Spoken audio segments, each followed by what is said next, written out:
Longevity और bio identical hormone replacement therapy की conference तो यहाँ चल रही है।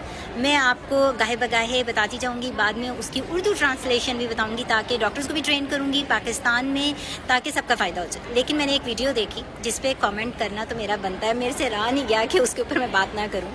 मैंने किसी माहिर नफ्सियात को ये कहते हुए सुना कि जो मूड स्विंग्स होते हैं एक ज़हनी बीमारी है और ये आगाज़ है जी डिप्रेशन का। तो प्लीज़ अल्लाह के वास्ते गलत बातें करना बंद कर दें। पहले हमारी औरतें बड़ी मिजरेबल हैं। तमाम पाकिस्तान डिप्रेशन और एंग्जाइटी और स्लीपिंग पिल्स का नशाई बन जाएगा।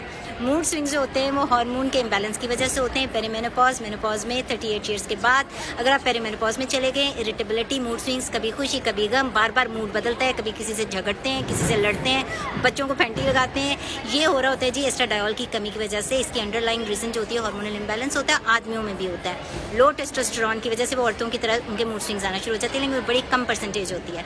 तो टेस्टोस्टेरोन की कमी की वजह से और एस्ट्राडायोल की कमी की वजह से मूड स्विंग्स आते हैं। ये कोई ज़हनी बीमारी नहीं है, ये कोई डिप्रेशन का आगाज़ नहीं है।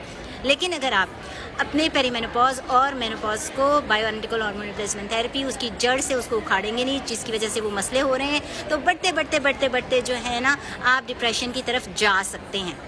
लेकिन ये उसका आवाज़ नहीं है।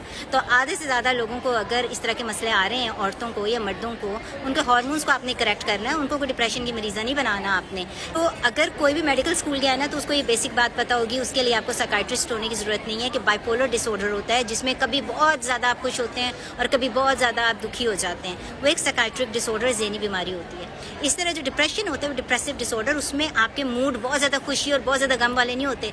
मेजॉरिटी टाइम पे जो होता है ना, मेजर डिप्रेशन के अंदर अगर हैं तो आप सैड ही रहेंगे, आप दुखी ही रहेंगे। बेहतर हो सकता है थोड़ा सा mood depending on the time of the day कि आपके अंदर क्या चल रहा है। और दूसरी बात ये जी कि जो आयरन की कमी हो जाए या वाटर न्यूट्रिशन की कमी हो जाए तो वो अनीमिया कहलाता है। और अनीमिया जो होता है ना वो आपको थकावट देता है। जब आप थके हुए रहेंगे तो आपको काफ़ी ऐसी चीज़ें होना शुरू हो जाएंगी जिसकी वजह से आपको लगेगा कि आप हर वक्त बैड सैड मूड के अंदर हैं। तो आपके अंदर कोई न्यूट्रिशनल डेफिशिएंसी, आप सो नहीं रहे, आपका जो गट बायोम होता है जिसे हम कहते हैं कि जो आपका गट होता है उसके अंदर जरासीम होते हैं, उसका फ्लोरा भी जो है आपको नॉर्मल रखना है। आपका स्लीप साइकिल अच्छा होना चाहिए। लेकिन ये जो मूड स्विंग्स होते हैं ना ये आपको हार्मोनल इम्बैलेंस की वजह से आ रहे होते हैं।